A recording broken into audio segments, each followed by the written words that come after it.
Martín Di Natale, ¿cómo estás? Bienvenido. ¿Cómo te va, Paulino? Buen ¿Bien? día. Bien, muy bien. Perdón por estas consideraciones iniciales. Bueno, no quise abocarme a un aspecto que seguramente vamos a hablar con vos. Y el día después de el Frente Unen. Bueno, el día después ¿Qué del ves? Frente Unen trajo chispazos, ¿no? Internos y externos. Los chispazos internos, Paulino, tienen que ver con este Frente Amplio que en esta presentación el debate único casi que hubo fue si esta alianza progresista se va a unificar posteriormente con Macri o no. Me parece que eso fue lo que quedó más allá de la presentación formal de los candidatos, que todos los conocíamos, pero me parece que no le beneficia demasiado estar encerrado en este debate. Y eso es lo que hasta ahora no pudo salir, no pudo demostrar este Frente Amplio Unen, ¿no? Si quedan o no con Macri en un eventual balotaje, si hay acuerdos previos o no. Obviamente aquellos que están de acuerdo con ir con Macri y aquellos que no, ya se genera ciertas divisiones en este frente que por cierto es muy amplio y es natural que haya estas divisiones internas, ¿no? Y el otro aspecto es el aspecto externo, digamos, qué impacto tiene y va a tener hacia futuro este Frente Amplio. Por el lado del macrismo me parece que todo el debate le suma a Macri para ponerlo de nuevo en el tablero político. Este debate si se incorpora o no, o si lo incorporan o no al Frente Amplio de Unen. Y me parece que eso en términos políticos lo beneficia. Ahora, también le genera debate interno a Macri, porque por cierto no todos en el PRO están de acuerdo con una eventual alianza con personalidades como Carrió, personalidades como Wiener, dicotomías muy grandes en personalidades como Pino Solanas. Es decir, esto también generó un fuerte debate en el PRO. En el masismo también genera dudas, polémicas, sobre todo porque en el ámbito territorial, en el interior de las provincias, Massa lo que está buscando es acuerdos, ya los ha hecho con Pose, ha hecho acuerdos también con Meoni, con radicales de larga data, con intendentes. Hoy mismo está reunido con Aida Ayala, una intendenta del Chaco. Resistencia. Exactamente, radical. Ciudad Capital, ni más ni menos. Exactamente, con lo cual también le genera cierto techo a Massa a la hora de buscar acuerdos y recapitular voluntades en diferentes ámbitos del interior del país, ¿no? Para obtener mayor cantidad de caudal electoral. Porque obviamente los intendentes y toda la estructura que tiene el radicalismo ahora va a pensarlo dos veces antes de dar un paso al costado e irse con Massa o irse con otros sectores que no sean el Frente Amplio Unen, ¿no? Sí, incluso dentro de la provincia de Buenos Aires, todo el coqueteo que ha gestado María Eugenia Vidal, que se ha reunido con no menos de 6 intendentes radicales en los últimos 30 días, y que finalmente muchos de ellos faltaron a la foto del día martes. Disconformes con algunos aspectos de la presentación, pero yo creo también con esta lógica de excluir a quien creen que puede ser un capital político incorporar para darle más volumen y convertir a ese esquema, que hoy es una alternativa electoral, en una alternativa real de poder, que me parece que es, en definitiva, el gran desafío por delante del frente, ¿no? Sí, y por el lado, Paulino, del sciolismo o del oficialismo, digamos, hay dos reacciones también. El sciolismo, en apariencia por lo menos, plantean de que no hay preocupación alguna por la aparición de este Frente Amplio. Hay que ver si esto es así realmente. Y por el lado del gobierno hay dos reacciones. Una intempestiva, que es la reacción fuerte y violenta de Capitanich, ninguneando de alguna forma Frente Amplio. Y por otro lado, una reacción más dialoguista, que es la de Randazzo. La de ¿no? esta mañana. Exactamente, en donde plantean dos posturas totalmente diferentes ante espacio. Yo creo que el gobierno, digamos, ideológicamente es lo que Capitanich expresa, que igual él no está en ese sector ideológico, pero digamos, es un poco eso. Randazzo ya está en carrera. Randazzo empieza a ser más Scioli, digamos, en eso. Cada vez tiene más equidistancia, tiene sus propias definiciones. Es el mismo Randazzo que hoy, por ejemplo, dijo objetivamente existen problemas de inseguridad. Después que la presidenta a su lado ayer en cadena nacional mostrase la tapa de un diario como la de Clarín en el año 93 para demostrar que los problemas de inseguridad no surgieron hace 2 años. Y la verdad que hay que recordar a la presidenta que las estadísticas mismas, que escasean, pero que existen, lo que demuestran es que ha crecido y mucho el índice de delito, la cantidad de delitos, pero mucho más la violencia en esos delitos, a tal punto que la estadística hoy en la provincia de Buenos Aires es que hay 82 delitos por hora. Es decir, en esta hora que compartimos con nuestros amigos, finalmente 82 personas sufrieron un robo. El discurso de la presidenta de los últimos días ha sido un discurso muy extraño, en el sentido de que estuvo muy ajeno a la realidad, ¿no?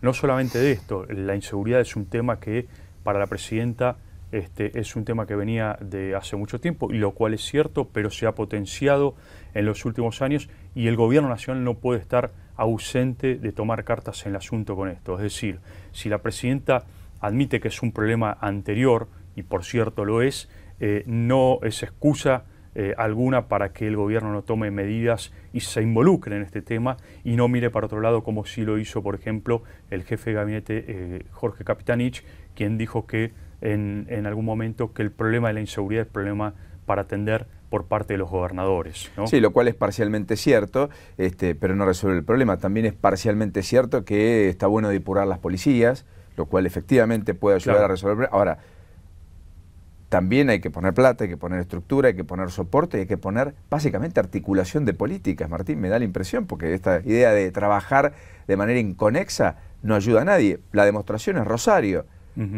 Sí, y aparte del gobierno nacional, tengamos en cuenta que está a cargo de las fuerzas de seguridad que actúan a nivel nacional, con lo cual por supuesto, tampoco se puede hacer mirar para otro lado y estar ajeno de esta problemática.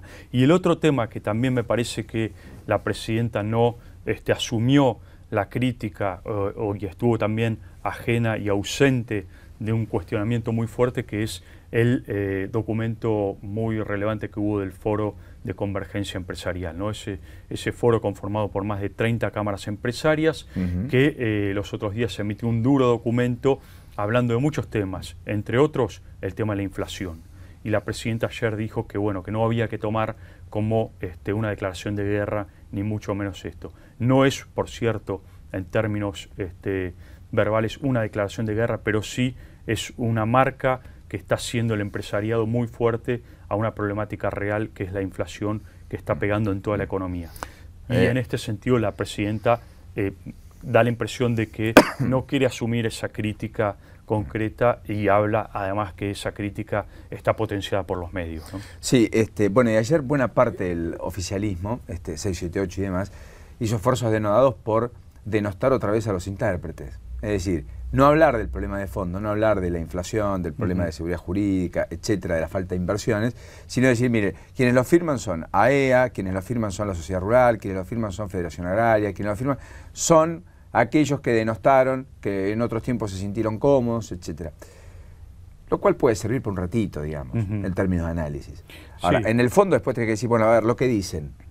Porque si no, a ver, si ponemos una vara para determinar quién puede hablar, quién no puede hablar, quién puede expresarse, quién no puede expresarse, quién es válido tomar en consideración o no, y nos estamos olvidando de algo que es medular en la democracia, que es el derecho a la expresión, pero además, en la divergencia de lo diverso, construir la síntesis superadora que cobija a todos. Bueno, de hecho, uno de los puntos concretos del documento habla de las faltas de libertad de expresión en la Argentina, habla de la necesidad de independencia de poderes, habla de una justicia, la necesidad de una justicia más independiente. Es decir, hay cuestionamientos muy profundos y que obviamente, como bien vos decís, están tomados por sectores sociales que en algunos casos estuvieron con el gobierno, en otros casos no, pero son más de 32 cámaras empresariales y que forman el núcleo duro de la economía argentina, del cual no se puede desoír, ¿no? ¿Qué imaginas, Martín, te retengo algunos minutos más, qué imaginas como anuncio? Porque Capitanich, del gobierno, digo, para volver a tomar iniciativa política, más allá de que la aprobación del acuerdo por la expropiación, en términos de indemnización por la expropiación de las acciones de Repsol en YPF, finalmente vio la luz esta madrugada en diputados, se ha convertido en ley, con el respaldo del masismo, digamos, no es un dato menor. Todo el resto del abanico opositor no acompañó, más así, con la presión de Roberti, el dirigente gremial de los petróleos, que me parece que jugó un papel determinante. Pero decía, ¿qué imaginas como salida? Porque, a ver, Capitanich se reunió con los empresarios y aparentemente le dijo, miren, en agosto sube asignación, las asignaciones familiares, en junio confirmamos que elevamos el mínimo no imponible del impuesto a las ganancias, a partir del cual se paga, y quizás antes de fin de año haya un anuncio de aumento en la asignación universal a la niñez, que efectivamente ha quedado postergada después de la devaluación y los aumentos incesantes de precios. ¿Imaginas que por ahí va? Es decir, que no hay nada rutilante que... El gobierno está esperando básicamente, bueno, estos anuncios tienen que ver con el bolsillo de la gente y el gobierno necesita de estos anuncios para, obviamente, generar alguna movilización en las clases medias, sobre todo. Pero me parece que lo que está esperando también el gobierno son anuncios que tienen que ver con un poco la macroeconomía. Hablo precisamente del caso de los holdouts, qué es lo que va a hacer la Corte Suprema de Estados Unidos, si le va a dar la razón a la Argentina o no. Va a ser uno de los temas, me parece, de los cuales va a esperar el gobierno nacional, lo mismo que el acuerdo o no con el Club de París para el pago de la deuda de 9.000 millones de dólares y la posibilidad de abrirse al mundo para endeudarse más, por otro lado, ¿no? Para generar créditos y lograr inversiones. Me parece que son los puntos a nivel macroeconómico que está esperando como grandes anuncios el gobierno nacional. Bueno, y por último, hay muchos ministros de Economía, 16 reunidos en Buenos Aires ayer, que dijeron, mira que nosotros, yo tampoco, dijo otro, podemos pagar en tiempo y forma el medio aguinaldo, así como están dadas las cosas. ¿Vos crees que, porque ahí la llave la tiene el gobierno nacional, en qué sentido? Autorizar o no la emisión de bonos por parte de las jurisdicciones, de los gobiernos provinciales. ¿Vos crees que ese va a ser el camino o que va a haber asistencia de un gobierno nacional que finalmente podría asistirlo solo con la maquinita imprimiendo billetes, digamos? Bueno, recordemos, Paulino, que estos ministros son los mismos que acompañaron al gobierno con las paritarias, es decir, fijaron un techo de no más del 30% en las paritarias en sus provincias, con lo cual el gobierno les debe un favor de alguna manera. Y estos mismos ministros están planteando una salida alternativa que podría ser refinanciar las deudas que tienen. Esto podría llegar a darles un alivio por parte del gobierno nacional y acomodar un poco sus economías. Refinanciar las deudas que ya lo han venido haciendo en los últimos 2 años. Exactamente, pero obviamente se necesita plata fresca, como bien vos decís, para pagar aguinaldos y atender a sus economías, con lo cual va a haber que tomar alguna medida extraordinaria, me parece, por parte del gobierno nacional para atender estos reclamos, ¿no? Martín, gracias como siempre. Un abrazo. Grato placer de contar contigo. Hasta el lunes, señor. Buen fin de semana. Cómo no.